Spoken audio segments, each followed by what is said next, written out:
And it's, we're like, what, 7, 8 weeks in, and we've been working on it, but it's not getting any better. And I'm worried about that personal narrative that you talked about. They're starting to get down on themselves. They're starting to have behavior issues in other aspects of the school day, music, gym. And so how can I use this to help them change their personal narrative and help them, the class empathize with them and help them understand, how to read people's feelings and understand personal space issues. So I had asked about different books that dealt with personal space. And so you had Frog and Toad, and Katie had Hugopotamus, and she whips it out of her bag. She goes, I have it right here.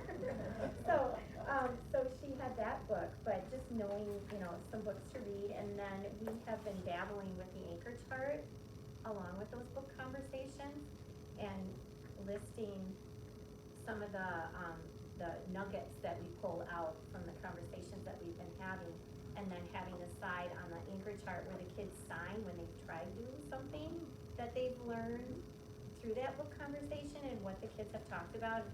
And so I thought maybe focusing more on the needs of those two little guys and letting the class empathize with what they're feeling and letting them empathize with what the rest of the class feels, and then have the kids sign, all kids sign when they've tried some of the things on the chart, and just sort of, normalizing that for them and hoping that that sort of turns them around a little bit, before they get this awful picture of themselves. So, starting with a book, the hippopotamus book about the hugging, then is a great place to start because it personalizes the situation. Not talking about these kids are doing this, and so you can have the conversation about these characters, and then talk about how the characters are feeling, and then bring in, does any of you here want to just hug people when, and then what do you, and then, but did we ever think about, like, what did the other character think? What did, I don't know the book, but hippopotamus think or whatever.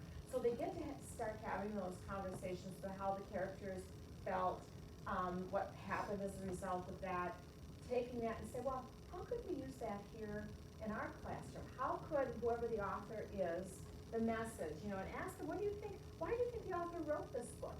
And just see, they'll have all kinds of different things, but there'll be the nuggets, and if not, then you slip in, well, this is what I think. You can slip in your part of the conversation too, and then say, how can what we've learned from hippopotamus help us here in our room? And are there instances, so you don't have to talk about these two kids per se, but are there times when you feel like you want to do that? Did you ever, have you ever thought about how the other person felt? What do you do when you want to and you don't want to, some strategies? Oh, put that on the anchor chart, then say, let's try that. So then you can coach those two kids and say, when they're, taking them and say, remember I did that on this book? Let's think about some strategies and how would the other person feel, and let's just try that, see how it works. That's how you can coach them through, and in different situations. You probably were thinking that anyway, but that's what I've seen. And actually, a teacher that I worked with as part of our group was a first-year teacher, and she has some significant behavior issues in her classroom. And at first in her CST, it was all these stickers and do this and that, and it was just getting worse. And he wasn't learning how to control or self-regulate anything. And so then we started, there were a couple of teachers and myself, I was working with a kid as a reading specialist, a struggling kid that also had significant issues. What they don't know how to do, they don't understand how other people are feeling, and they don't have any strategies. So you take and show them through these books. So that's a marvelous idea. The fact that kids can go up and sign their name when they try it, that's a great way to make an anchor chart a living document as opposed to wallpaper. So that would work really well. So this database that you're collecting, and the idea, Jenny was saying, I think it was you, maybe if you read the book, you'll find out that you could even use it for a different purpose.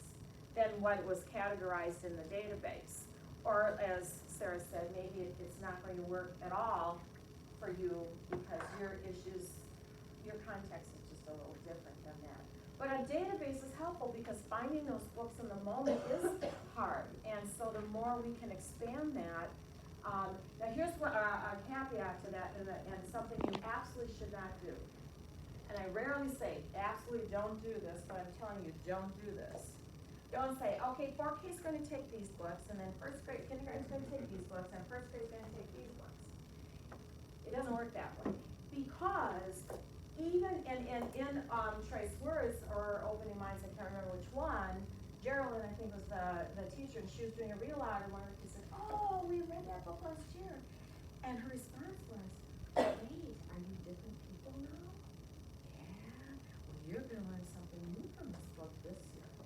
So it's not a matter of content, they've had it. It's a matter of revisiting books, because how many of you have gone to see a movie a second time because you got so much out of it the second time? Or that's what classics are about. Every time you read it, you get something new out of it.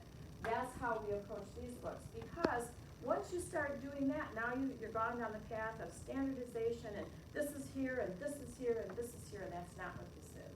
This is just creating a database to help us that you could go to. But also, some of you might want to belong to the CCBC, the Cooperative Children's Book Center in Madison. It's nationally known, internationally known, and it's a wonderful place. It's not a place to check out books, but it's a place where you can go and read books. But they also have wonderful resources online to help you make different kinds of book selections. So the CCBC is right in our backyards. It would be a really good, and also other, at your librarian. In my building when I was there, my librarian was phenomenal.